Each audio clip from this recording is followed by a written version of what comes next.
Inio Asano fucking sucks. Inio Asano is the author of such hits as Goodnight, Punpun and The Girl by the Pedo, and I would say that he is the most overrated mangaka working today, and I'm gonna rant about it. Case 1, Goodnight, shit. I'll rip the band-aid off now, not to keep you in perpetual limbo waiting for the Punpun hit piece. Punpun is the best thing this hack writer and middling artist has made, so that doesn't really bode well when this story is the most 5 out of 10 shit I have ever read. Punpun follows Punpun, a kid who's depressed, and who the fuck am I kidding? If I need to explain what Punpun is and its story, this is not the video for you. Spoilers for all of Asano's work ahead. Punpun's central ideas and message are that of exploring depression through the eyes of a truly depressed main character. Real adult men will recommend this manga to other real adult men, which I find fucking hilarious, because even when I was 15 and I was comparing myself to BoJack Horseman, I still would have been whining on the side of saying this shit is about as deep as a kiddie pool.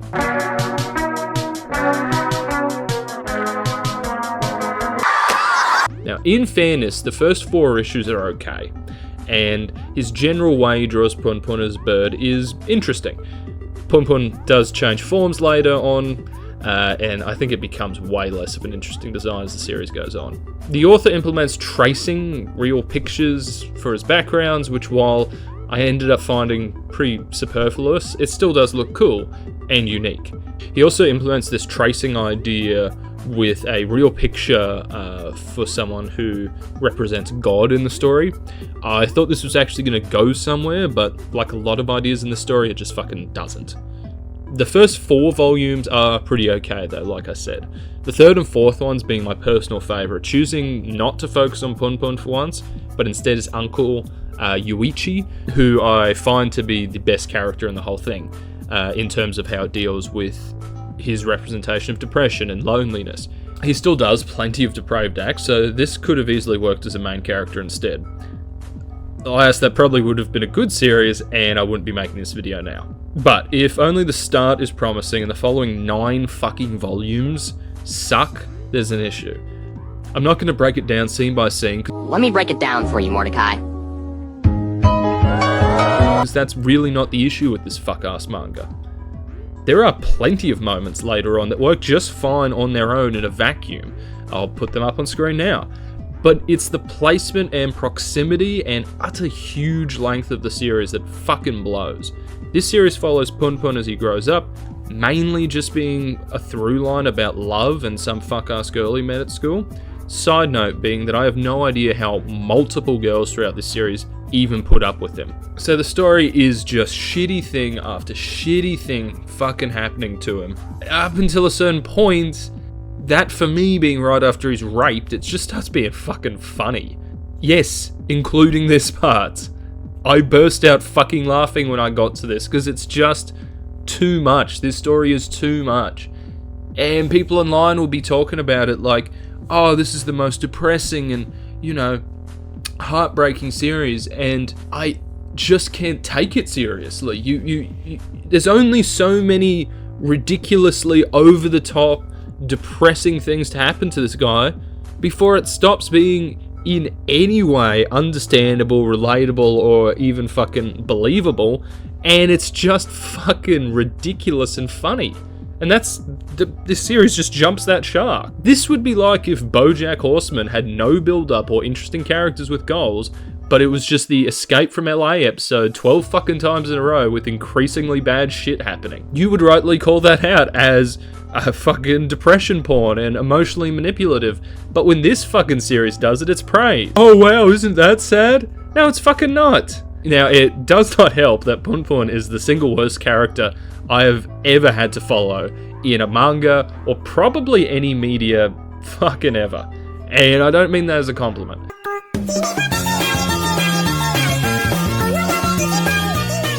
I'm happy to follow really fucked up and quote-unquote bad people for my manga and stuff. I fucking adore Ichi the Killer, and everyone in that thing is psychotic and evil and depraved. But Punpun is just fucking boring. As a character, as a series too, but mainly as a fucking character. And people will run to that defense and say, you know, that's what depression's like, blah, blah, blah. I am well aware I fucking have it. I can also say it doesn't make for a good story or a great main character when he just lies there like a blank slate throughout a lot of this fucking shit. The story kind of takes on this idea of him not talking very much, and I guess you could interpret that as an artistic decision like the bird thing, but the fact of the matter is he's still not fucking talking. And what it's left with is, I think a character like this could work for a very short series. But when you're sticking with a series that, fuck, the length of it, you know, looking at it, it's almost the length of something like Monster, and you're just stuck, strapped into this ride with this blank fucking slate who just lets all this terrible shit happen to him and just feels fucking bad about himself, but he's also too much of a pussy to kill himself. So, again, like I said, I understand that this is realistic, maybe, but you can't die on the hill of just saying realistic equals good, because there's plenty of stories that are realistic and fucking suck. This is one of them. There's also fucking nothing to endear him to the audience, which is really important, I think, for a character with depression who does depraved shit. And fucked up things happen to him too, so I guess you can kind of sympathise there, but sympathising with the character and being endeared to them are two completely different things. You know, there's plenty of things that do that really well. BoJack does, you know, Californication does. These are characters that aren't good people, but you're endeared to them. Mr. In Between does, you know. Punpun doesn't get that treatment. He doesn't really get any treatment. Again, I couldn't tell you his fucking favourite anything besides that he wants to fuck this girl. And again, you're going to say, well, that's because he's depressed. I'm like, yeah, cool. That excuse wears pretty thin when I'm talking about the character not being interesting to follow. Yeah, he just sucks and he's boring. He's never trying to do anything. Things just happen to him. He has no goals or arc in the story except for some vague motivation of trying to get laid. And that gets old in fucking volume 1, let alone fucking volume 13, you know? I keep hearing people coming back and talking about how affecting this manga is. Fucking how? If you like this and you're above the age of 15, I think you need serious mental help. This series jumps the shark so hard with how much over-the-top shit happens to Punpun, and by the end, it's just a fucking comedy show. You can't take this trauma porn seriously, I swear to fucking God. In the end, Punpun is a manga with very little to say, I find. It is, and I'm using this for all intents and purposes, Punpun is the 13 Reasons Why of fucking manga. In the sense that the first season's the best of that show and the most affecting, and all the other seasons kind of represent what the series becomes. And then you look back on season 1 and it's like, oh, it wasn't even that good to begin with. That is Punpun in a nutshell. It is the 13 Reasons Why of manga. You know, it's just a shame because again, the art can be interesting, although I think it's a bit basic. But some of the artistic decisions in this work are interesting enough, but it just doesn't have anything to say. I found nothing latching onto it. People are talking about crying from it and stuff, and... What's Sparky's favorite snack? Apple! Apples, yeah! Yeah, I got it. I think a lot of that must just be projection onto it. Where I can have a great work of art that I don't even relate to anything about at all still affect me if it's that well written and put on. Of course, things that relate to me, you know, I care about, and that's why I think that, you know, sometimes things like this do become so personal because they're so partial to people's lived experiences. But more to my point is just that I just think it's overrated. I would give this series like a 5.5 out of 10, maybe 6 on a good day. I'm more coming on here as saying, like, this is in, like, the top 10 seinen mangas for adults on, like, so many lists, and I don't get it. I just don't understand it. But more seriously, I would like to talk about the author and his other works, because, again, this is his least offensive thing. Anyway, all that being said, the manga ends with repeating the notion that humanity is done for in some sarcastic fucking tone with a secular motif capping it off. It's a fucking drag, it's fucking depressingly funny, and has very little to say for itself. But it is the best thing this clown has fucking written. I don't own this one because I'm not a pedophile. I could barely read this because I'm not a pedophile. The Girl on the Shore, written by Inio Asano, is about a guy and a girl, and the guy has depression because of his dead brother, and all he really thinks about is sex. Starting to see, Inio can only write one fucking story. And it's not a very good one, because in this one, we need lots of graphic sex between a 14 and 15-year-old. You heard that. I walked in, I said, we need lots of sex. Lots of sex between these two prepubescents. I walked in, I said, I need it. My name's Inio Asano, I want to see them fuck. I want to see them fuck. Great. Story itself is maybe a little better than punpun, outside the sex part. Mainly just due to the fact that it is dramatically shorter, and I think the characters are more realised, and it doesn't span a huge amount of time with no character shifts, so this works a bit better for me in that regard, unlike punpun, which was like this coming-of-age story where the character never actually fucking comes of age, because he was a cardboard cutout the whole time. What doesn't work for me, or should work for fucking anyone, is the graphic child sex.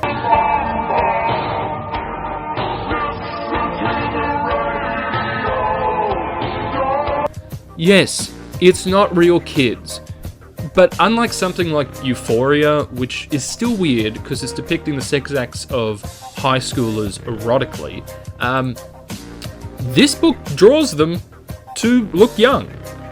Really fucking young. She said she was 12! I do find it funny, though, that a lot of people who have this in their collection scoff and talk about how disgusting that aspect is, and then just off camera, they've got a fucking collection of hentai with characters that look the same age, but just because the text tells them they are 500-year-old fucking shape-shifting werewolf vampires, it's fine. You know, fine message, just delivered by the wrong pedo messengers. Anyhow, this book is fucking disgusting. And while I still said the characters were better, it doesn't mean they're good. Even for being a fucking 12th of the length of punpun, it still drags its feet with pacing. It still includes a lot of superfluous fucking scenes where nothing happens. It ends as well with nothing being resolved. And really this and punpun's message of just, you know, push through depression. Nothing will change, but just do it, cause why, Inio? That's your fucking job as the fucking writer, why? If you apply as quote-unquote deep and interesting writing to a film like, you know, Manchester by the Sea, that film would just involve Casey Affleck sitting around his house and not going out and not taking the call to come look after his nephew, which is the inciting incident of the film, because it wouldn't be realistic. He's got depression, so he'd just sit around the house for 2 hours and nothing would happen. Oh, it's so depressing. That's realistic, okay, but does that make it good or interesting or have a fucking point existing? No, of course not. This fucking pedophile Inio Asano has something to learn from that. I don't want to get on here and say that art doesn't deserve to exist, and this one doesn't deserve to exist, but in general, no. I'll touch on this later, but it's just, you just get such an easy ride ahead of you when you put this kind of subject matter in, that it's way less scrutinized than a lot of other things.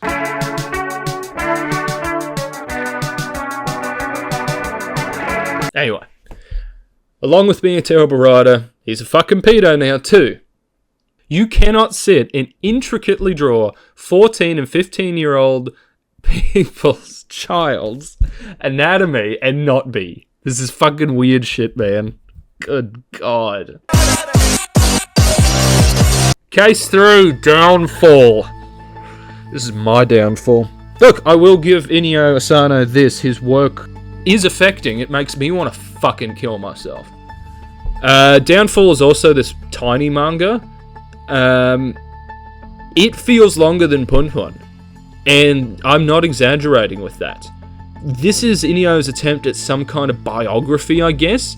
It follows a depressed mangaka that after the success of his biggest series, that being some goodnight punpun stand-in, is depressed. And he's seeing a hooker a ton. And he's violent and weird with his ex-wife. And it ends with nothing being changed, learned, or different at all. Stop me when you've heard this. I want to know who's reading this stuff and going, oh, you really need to read it. Now, I will say I don't see these other works being recommended as much as, like, punpun. But come on. Like, punpun's got all these issues as well. It's just, like, a little better presented. Anyway, this is the straw that broke the camel's back. This is the cock that broke the faggot's ass. I don't fucking care at this point. I'm not fucking reading Solonin. I'm not reading his fuck-ass short stories. This was excruciating and boring enough and trite as is that I am just done with it. That is the main crime of this book. This book feels so self-aggrandizing and wanky to the extent that, yeah, I don't rate it as badly in my mind as the one with literal child sex in it.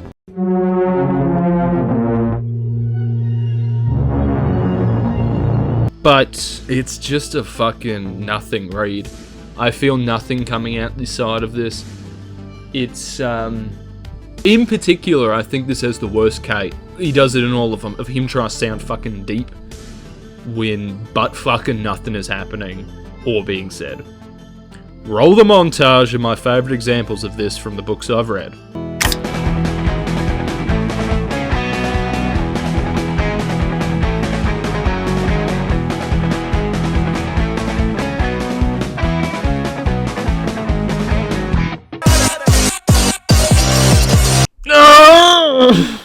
Case 4. The Point.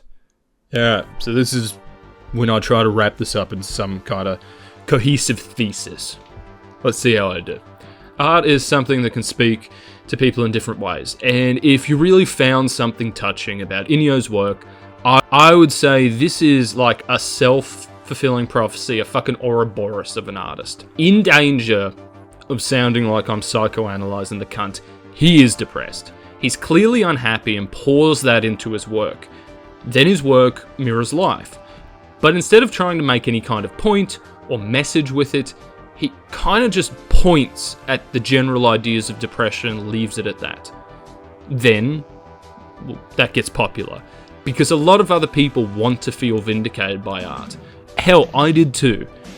When you're in the throes of it, it's just like, you know, I want this thing to understand me. But there's so much better work out there that not only can understand you, even without just being a one-to-one representation, it can understand you with its themes, with its characters, with whatever, but can also have a point, a message, or just be generally fun, which this isn't.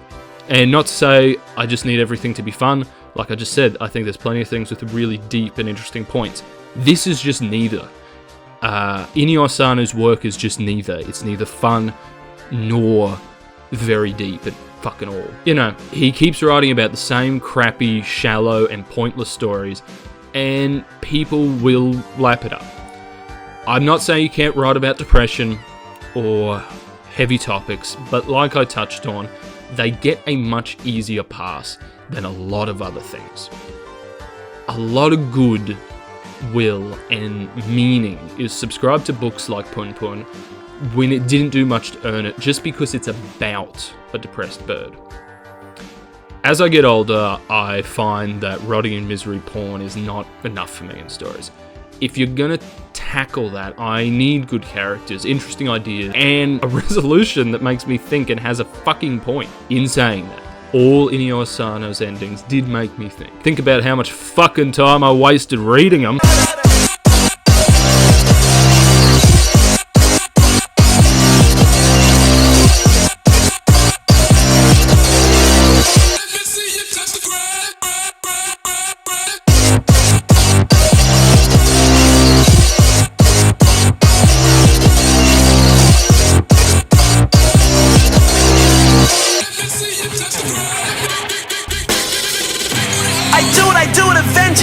Makes this pinhead's out, shot with class, give it attention. Got to a lot for the mentions. I spaz in other dimensions, but to take it to another level. Some niggas gotta respect it or get it retired. I step in the room and they nigga inspired. Or niggas just hate the shorty in mine. I tell me what's flame or fire. Yeah, it's just with a father. It's just with my barber. She off all of these drugs, coconut butter, Pierre Carter.